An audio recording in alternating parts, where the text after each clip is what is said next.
Hi everyone. I've had a couple of questions on the fur for the falcons I'm working on. Well, this is a build-up. It takes time to really get the fur accurate, and you have to, when you're doing anything like this, you have to make sure that you follow the bone structure of the animal, because then it'll look kind of funny.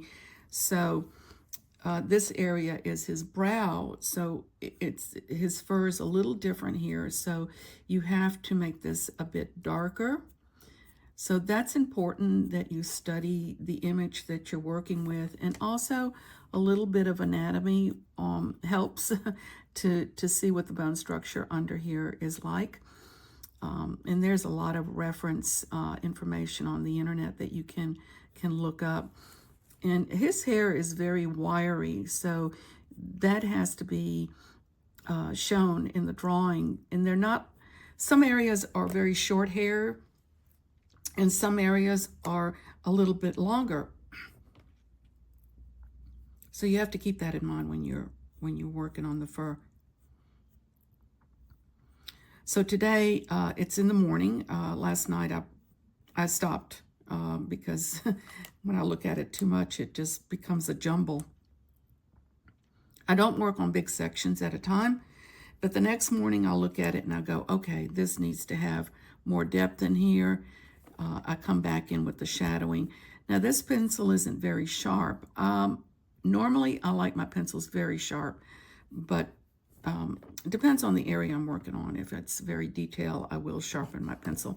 So comparing this pencil to this pencil, you can see this particular pencil has a very pointy tip on it.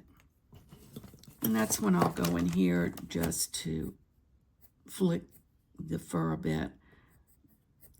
Always keeping in mind the direction of how the fur is on the animal. Yes, it's hours and hours of working on it, but that's what it takes for the fur to look realistic, whether it's a fox or it doesn't matter, a dog or a horse.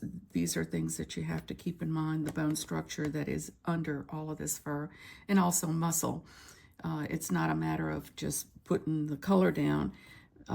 It's important that the muscle and the bone structure is kept in mind when you're working on it.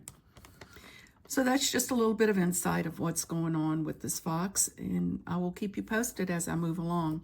Today I'll be working in the jaw area, and you'll see another progress picture that's going to have a lot more texture to it by the end of the day. You'll see it. Have a good day. Bye-bye.